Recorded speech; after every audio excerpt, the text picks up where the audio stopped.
I got a feeling tonight we are really going to get our podcast off the ground because I got a couple ideas I'd like to blow past you, Dave.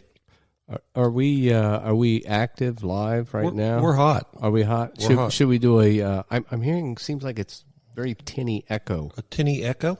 All right, let me see. Maybe because of the room we're in. Probably the room we're in. Let me turn them down just a little bit. Maybe we're a little hot. Is that a little bit better?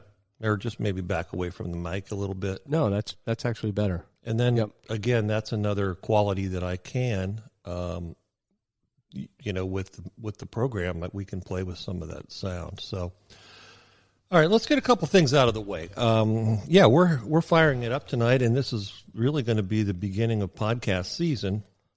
And the last time we tried this, I called you Dave, and I called me Russ.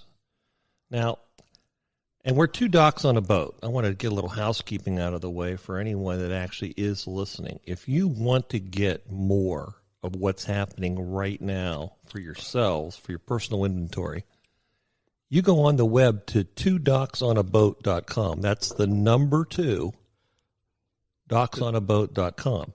And what does that mean? Well, we're two docs, okay? So speaking of docs, the pharmaceutical industry, in the sense of what we're drinking right now, is that pharmaceutical grade? Well, yes. Mine is because it stings a little bit, and that means I've got just the right mixture going. I don't know if you feel that you understand that, but it is an adult beverage. You wouldn't give that to a child. Yep. And so why don't you take off on what you're thinking there? So are you thinking you want to give a little intro to who we are and how we got to where we are?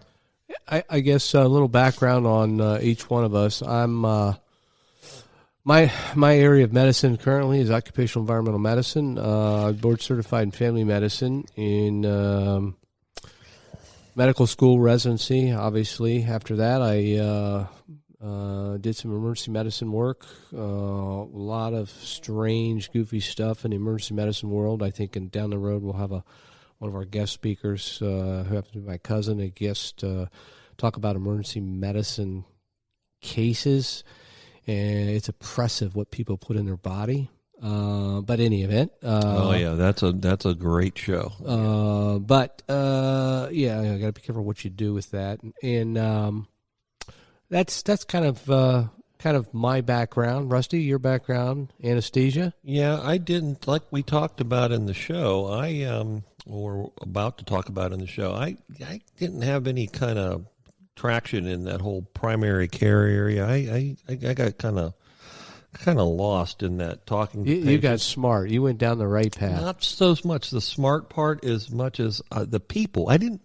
It's interesting. You get to where you don't really like to talk to people. Well, I think that's a great point because I'm not a fan of people. Yeah. I don't know. And you talk to most physicians, we don't really care for people. Yeah, I mean, it's people think that you become a doctor because you love people, but, you can only hear about a guy's rash on his, rectum. Yeah. How many times can you hear that? You know what I mean? Or an itch or, Or I've got this light bulb stuck in my rear end and I got to get it out. Right. And so I just you come to me now. You did this last week. Right. And then it's like, why did you do it? Well, I don't know. I'm not really sure. But anyhow, so I just didn't really get into the talking part as much as I thought I would.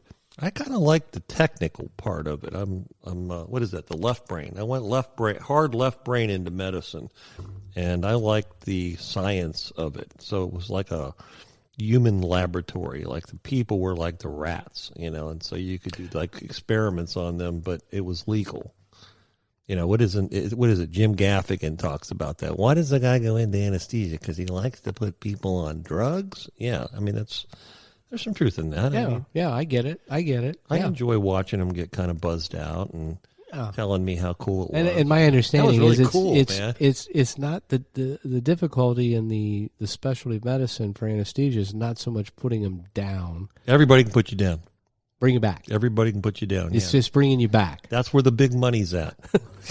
The bringing back. Yeah. You don't bring them back. Reach down in the bowels of despair and death, and you pull them out. Absolutely. Yeah. Bringing them back is where the payoff is. And if you don't, your career is very short. It's not. You don't get to do it for very long. So, yeah. So that's how I got into the anesthesia game, and then I took it. Got 30 years out of it. It's paid the bills, and I know enough other medicine to kind of do some sidebar stuff. I do a little practicing on the side. Just neighbor calls up. I used to have a neighbor. She was kind of everything. I got a kidney stone. Can you come over? Yeah, I'd go over. I got a dog you need to put down. Can you come over? She asked me to put her dog down one time, and because I got all the drugs and everything, and I looked at the dog, and the dog looked pretty good to me. Hey, how about I put you instead of the dog down? I mean, I kind of went back in the house and said, I'm telling you honestly, your dog doesn't look that sick. And she said, no, she got in with a raccoon. I think she's got like distemper. I go, but she was just out there fetching. I mean, I threw a ball and she brought it back. I think you're getting this euthanasia thing a little premature here. So, yeah, I picked up a few other skills along the way. Well, and I think over the years, going back to our roots, if you look at the DNA, if you want to go down into the genetic wormhole, kind of your historical family coming, I know from Cleveland, but pretty much down in southeastern Southern Ohio. Mm-hmm. My family is part of it's down into the kind of into the Hatfield and McCoy, Logan County, Logan, West Virginia. Mm-hmm. Good people. Hard to kill. They're hard to kill. Yeah. If the apocalypse happens, those people are going to come up out of the holes like cockroaches. Yeah. They're hard to kill. Well, they're hardy. I believe that they've learned to live off of nothing. You got coal miners they don't need much. Being down in a hole 10, 12 hours a day, and they come out, and what do? Instead of taking a breath of fresh air, they light up a Lucky Strike. Right. That's right? exactly true. Yeah. So, that's their lungs. Yeah. So, so in any event, you look at the medicine component, I think that's paid off well in our bush experiences mm-hmm. with adventure out into the wilderness, particularly up in Canada. Mm-hmm. Our experience, we've seen some folks not do so well out into the bush. They break. Yeah. I think a couple softies we've seen. One. Yeah, I know one time you broke a guy, pretty much broke him down like a 5-year-old schoolgirl. Well, that was really somewhat his own fault, though. I told him that was a canoe trip, and I said to him very specifically, "Don't bring anything that you can't put in a wet bag that'll float." And he showed up wearing high top sneakers and a cloth gym bag. And the first set of rapids he went into, he jumped out of the boat flipped over, and he lost everything. And I think there was some bottle of Obsession cologne. He had a quart of Obsession for men with him that floated. And we did retrieve that, and I don't know what kind of trip he thought it was that he would need that much cologne. And that was he was an anesthesiology resident. He was. Yeah. He was. Supposed to be smart. Smart. Actually a fellow. He's a fellow. Yeah, a fellow. Yeah. Wow, I didn't know that. Subspecialty in cardiac anesthesia. He was a bright fellow, but so just didn't. But see, he didn't have that thing you're talking about, that hillbilly fiber in him, that acquired that ability. ATGC coding that says, I will survive. Kind of like, with Hank Williams Jr., that song that he wrote about country boys can survive. Well, it's like I heard an interview with Burt Reynolds one time on the Carson show, and he said that when they did what's Dueling Banjos, what was that movie? Deliverance. He said he and the producer went down to the bowels of West Virginia where they did the filming, and they went up to this one guy, and he was this old dude, and he was actually in the movie. And he went up to him, and they said, we're looking for some local people that, we'd like to actually have in the movie, even though you're not an actor, but we'd like to have you in the movie just kind of for credibility and authenticity. And they said, here's a couple lines. We wondered if you could read them, and we'd like to kind of like audition you. And Burt Reynolds said the guy took the paper and looked at it, and he started talking, and he said neither one of them had any idea what he was saying. And they looked at each other and went, he's hired, because, like, this guy's the real deal. And he's the guy, the scary-looking guy in the movie that they keep flashing over to that's playing the banjo, the one with the teeth. And toothless, one-eyed albino banjo player. Exactly. Yeah. That's him. He's in the movie. He's real. He's not an actor. He is a local. Whoa. And they said that his authenticity was off the charts, and they had to have him, but they couldn't understand a word he said. He spoke like another language, though it was English. Absolutely. I have or had an uncle, and he worked hard and he lived very hard. And when he would talk, it would be blah, blah, blah, blah, blah, blah, blah, holler. And great man. I remember one time he gave me just this, I don't know, it's like a 9-inch switchblade. Totally illegal, but he gave it to me for fun when I was like, I don't know, 6, 7, 8 years old. But that's a good age to get a switchblade. Illegal switchblade. Yeah, I mean, I think you don't want to wait. You don't want to wait too much longer. No, he was a great man. Yeah. The guy lived off the land. Just a rock solid dude, but you could hardly understand him. The language was really tough. Well, we've talked a little bit about our deer hunting escapades, and I don't want to give away our exact GPS, but we've made some notes, just mental notes regarding the local talent where we hunt, that they have not only some dysmorphia, vernacular variability, they have some physical variability, like a size like 52, 22 pants. Yeah, I mean, you don't see a guy with a torso that's literally 2/3 of his height. I mean, it's usually more of a 50-50. Sometimes the legs are long. And his head's like the size of a pie plate. It's real thin. So when he's looking at you, you're looking at a pie plate. Right. But you look at him, but when you turn, you look at him, you think this guy's head's a beach ball. Yeah. But then when he turns, it's thin as a pie plate. It's only a couple inches thick. And it's a very interesting thing that you add all these physical abilities, and yet a hardy group of people. But back to a little housekeeping. So we're 2docksonaboat.com. The number 2, I want to emphasize it's the number 2, docksonaboat.com. And I was asking myself in the car driving up here today, I don't want to call you Dr. Dave. I think Dr. Dave, and I don't want to be Dr. Russ. It sounds kind of, you know what I mean? It sounds very... Dr. Phil. Dr. Oz. Dr. Oz. Yeah, we don't go down that road. We're not doing physical exams on the line, No. Pull your cheeks apart and put it up against the screen. I mean, that's not who we are. So we're Russ and Dave and Russ. Right. Which made me think of a movie that I wondered if you had ever seen. And you know how in the 80s and 90s they had those stoner movies? Do you remember Bill and Ted's Great Adventure? Yeah. Have you seen that? I've seen a couple of those.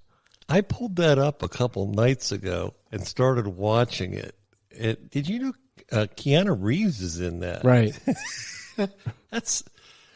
You have to be pretty whacked to really get into that movie. Did you ever get a little whacked out listening to a movie like that? No. I thought it was very bizarre. Yeah. But you get what I'm saying, though. We're more Russ and Dave's Great Adventure than we are Dr. Dave and Dr. Russ. I don't think us. You, and I'm going to use a big word for you, Rusty. Go for it. Bifurcate. I don't think we're going to bifurcate necessarily the mental capacity of physician versus hillbilly. Okay. We're bush medicine. The reality is where we're from, essentially, the foothills, the plateaus of the Appalachian Mountains. We do bush medicine. So we're bringing it on the fly. We're not trying to create any kind of organized intellectual thing here, which I like that because I can't handle that. Okay, so we got that out of the way. So we're Russ and Dave and Russ. Russ and Dave's Great Adventure. We're 2docksonaboat.com if you want to find this podcast. That's the number 2, docksonaboat.com. and I want to get into what I would call the fall season of our podcast. We're coming into fall right now. I have a story I'd like you to tell me in a minute, but on the way up here, I noticed the moon was quite bright and quite full. Did you pick that up? Yeah.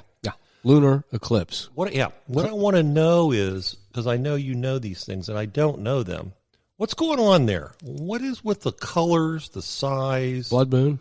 Yeah, what is all that about? Well, you're getting in a little Is that biblical smog? kind Is of... that smog? What's creating all this activity? Well, it's just the rotational aspects of the moon, the earth, and the sun. I think what's fascinating is the moon rotates around the earth While the earth is rotating around the sun? Well, the earth is rotating, but the earth, you only see essentially one side of the moon. That's why they always talk about the far side of the moon. We never see that. Well, how about when it rotates? Don't you see it when it goes back around? Or do you have to be somewhere else on the earth to see the moon? Is my understanding the moon does not rotate. Oh. So we only essentially see one side of the moon. So when they talk about the back side of the moon or the dark side of the moon, the old Pink Floyd reference for you out there from folks in Ottumwa, Iowa. Wow. You don't get that. So what's over there, I wonder? Area 52 as opposed to Area 51.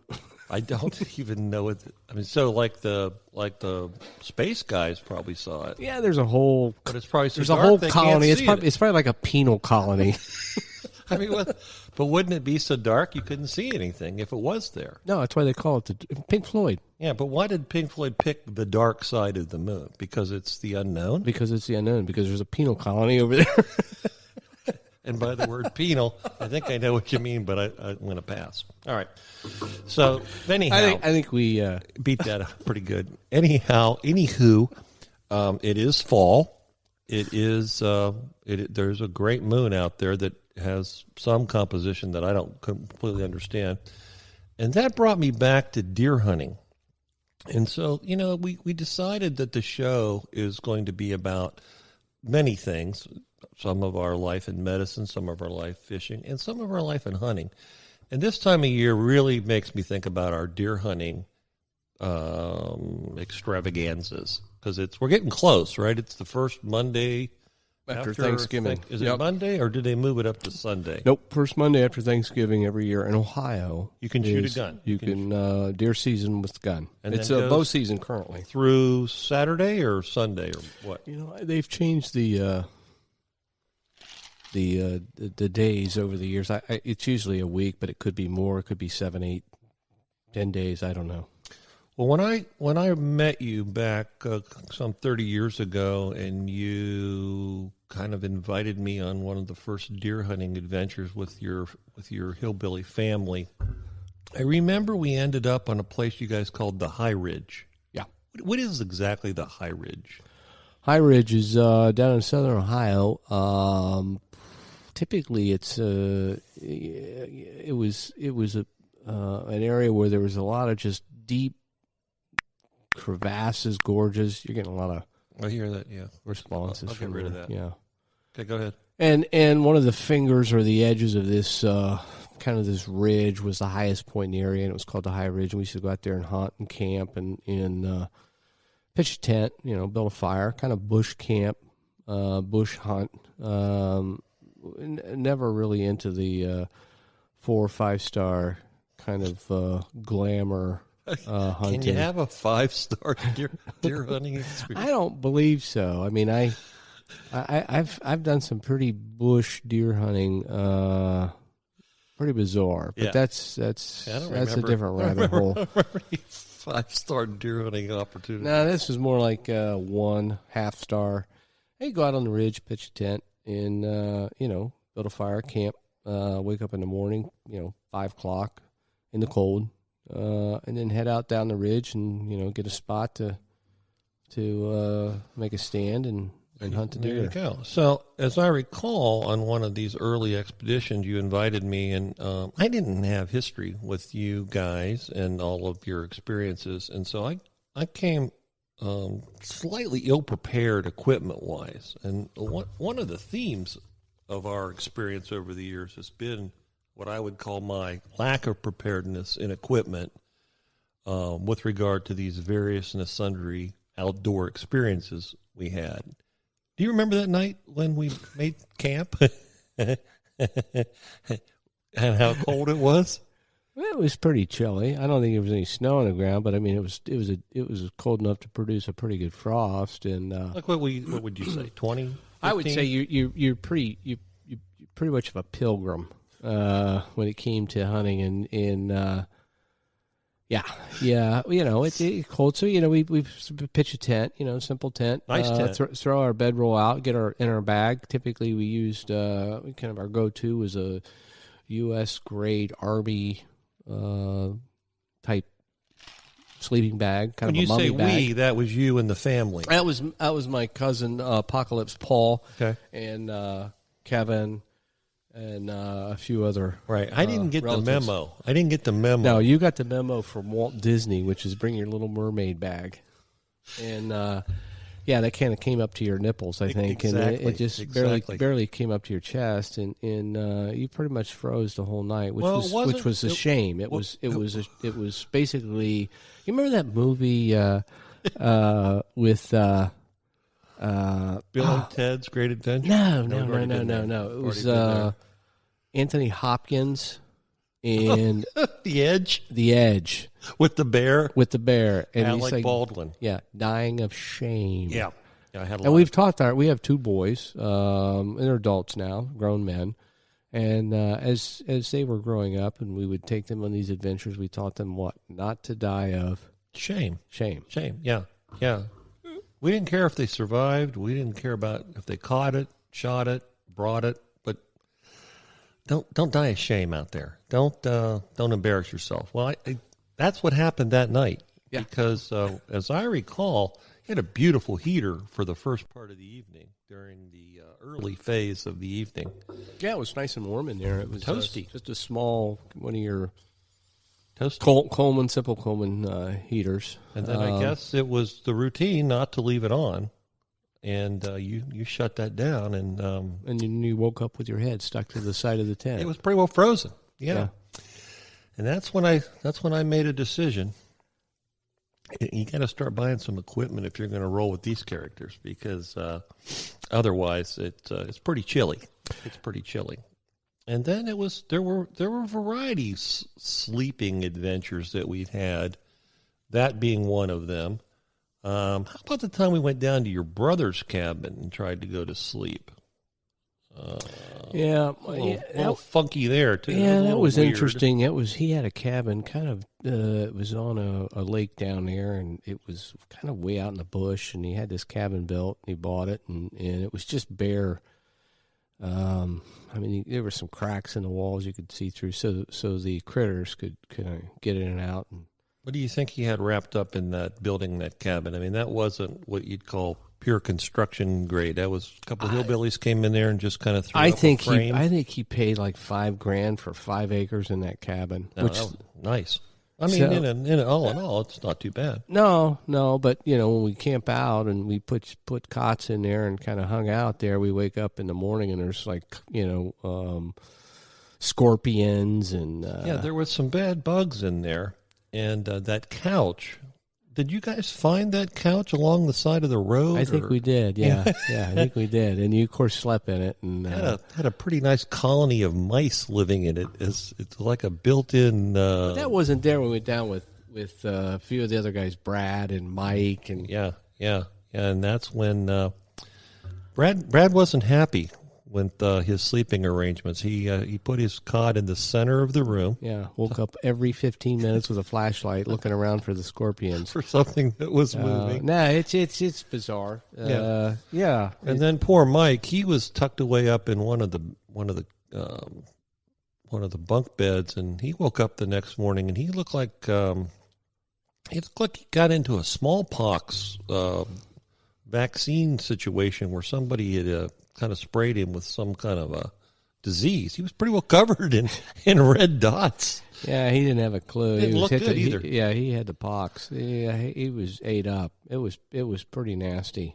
Yeah. But yeah, that was a good time. Yeah. Survived. Did That some was good. fishing. Did some fishing. Yeah. Mentioning fishing, we go on another trip back to sleeping arrangements. I don't know why I got off on sleeping arrangements in the car today, but I started thinking about all of our sleeping arrangements. We go to Canada one time. We fly in on a plane. Beautiful place. Got our buddies there again, Brad. And who told us about the people dying? About the guy that died? How did we find out a guy died? Oh, was the week before.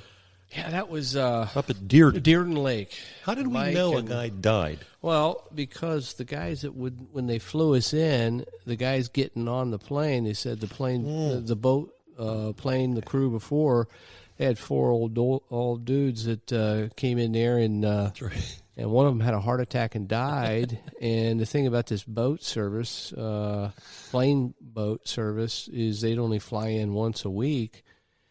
And so they wrapped him up in a sleeping bag, stuck him in the bunk, but he started stinking after a couple of days, so they hauled him up on the roof and garbage bags. Kept him sleeping bag. Kept him up there a couple of days, keep the bears away from him, and then hauled him out. But yeah, the bunk that he was in, we called it the dead man's bunk. Yes.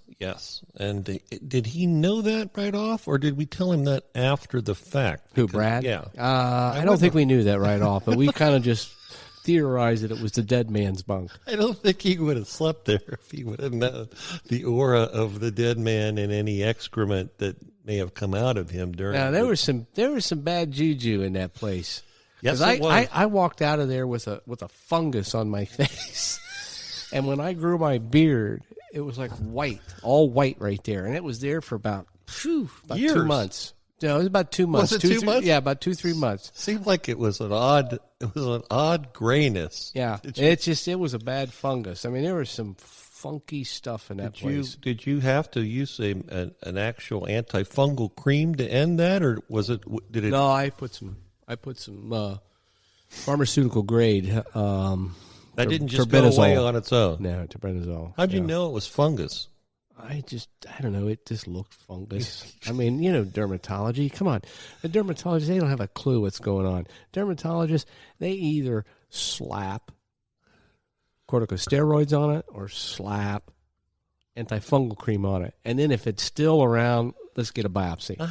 That's the residency of a dermatologist. How long is their residency then? It's got to be like 4 weeks. No, I think it's like 4 years. No, it can't be very long because dermatologists, I mean, just like, okay, that's a rash. I mean, okay, what do you do with a rash? Well, let's put some steroid cream on it. Let's put some antifungal cream on it, or maybe a combination of both. Wet it, dry it, dry it, and then let's core it out and take a biopsy. I don't know, dude. I really believe they go for like 3 or 4 years. Yeah, and they like see 4 weeks rashes every day. 4 weeks, and they're making hundreds of thousands of dollars. I mean, it's like, I go through my residency. It's 3 years, right. And they go 4 weeks. Right. If that. I mean, it's like everything they do, they just can go down to CVS and just pick up their supplies and head into work and treat itchiness. Yeah. Or if, typically most dermatologists, at least what I know, is they have this canister. It's almost like this Wild West scenario where they're walking around with this, this. I actually had that out. I just did that not too long ago. The Clint Eastwood kind of, or a John Wayne, gun belt on with a canister of liquid nitrogen. Yeah. And they walk around with this and they pull that out and freeze everything. Yeah, it looks bad. It looks like an AK. And then it's like $25 a hit to cut the thing off after it. I just went through that about 6 months ago. Yeah, the AK thing for you folks out there, it's actinic keratosis, which is a precancerous lesion going into possibly squamous cell. What do you think? They're like frustrated sharpshooters? It's like no, they just know that every time they squeeze that trigger, they put the pockets in the back of the room jingles. They can hear the cash register. Cha-ching, cha-ching, that's why cha-ching. They have vacation properties in exotic places. Yeah, find a dermatologist that doesn't have a resort somewhere or a big boat or a big cigarette boat or pontoon boat or some sort of a second, third home. You're exactly right, too. My guy had it like in a holster. He actually just kind of carried it with him. And freeze it. He said, like, what do you need today? And I said, well, I got this thing here. And he hit it. And I got one here. He hit it. And then like another one. And then I got the bill, and it was like $1,000 surgical excisions of senile keratosis or something or other. Yeah. And he told me actually none of it really needed to come off, but if it made me feel better, fine. And and I just needed to make a payment on my BMW. And now I'm free of those things. You're free of those blemishes. Yeah, those big lesions.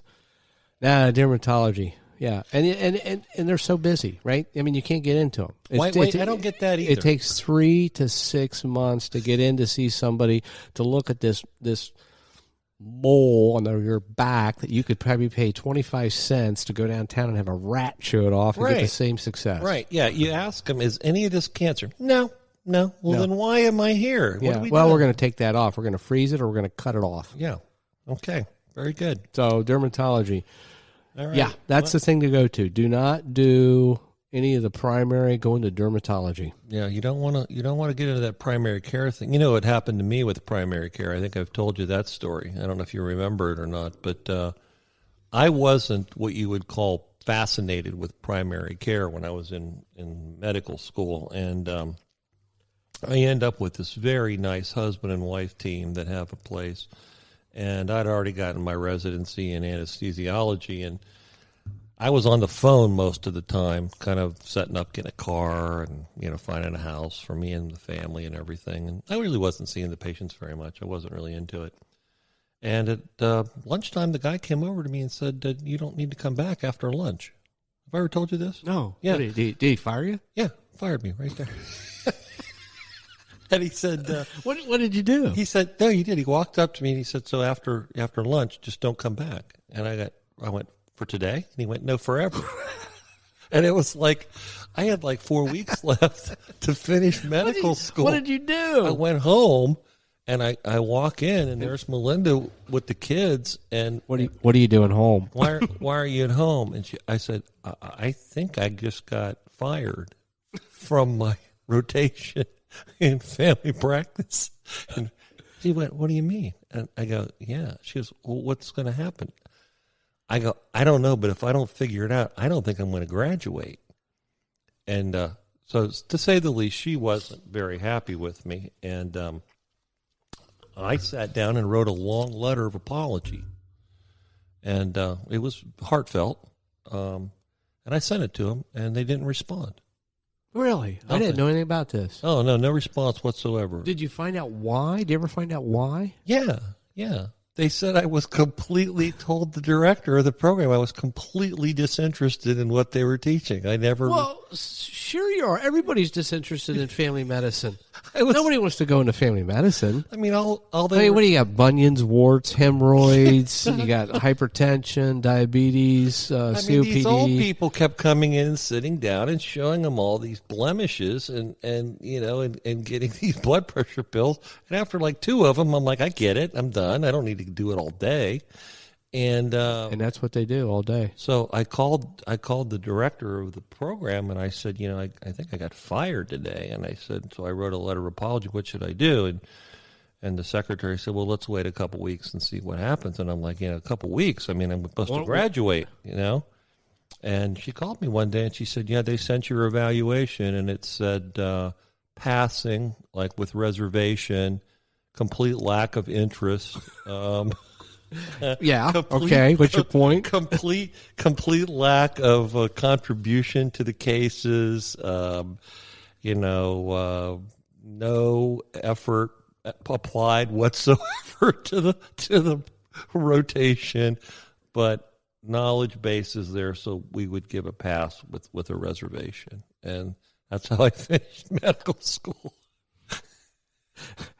And it confirmed for me that primary care is not where I'm at. Yeah. Not my area. Not my area. All right. Well, we're kind of getting to the end of what we might call our first time slot here. All right. Well, I think we should bring this down, and I'm going to play our music and give one last reminder of info at twodocksonaboat.com. Email us, and we would like to have more opportunities to get out here and do some of this stuff. So here we go. And this is Russ and Dave. Back at you. What do you think? We'll be back maybe a couple weeks? Yeah, I don't see why not. Maybe after deer season. I'd like to talk about some pre- and post-surgical complications. All right. Yeah. I like that. Yeah. And let's see if anybody gets a rash at deer camp this year. By the way, folks, before you leave, never go in the hospital alone. Always go with somebody. Tip for the day. Okay. And that's it. And we'll talk to you next time.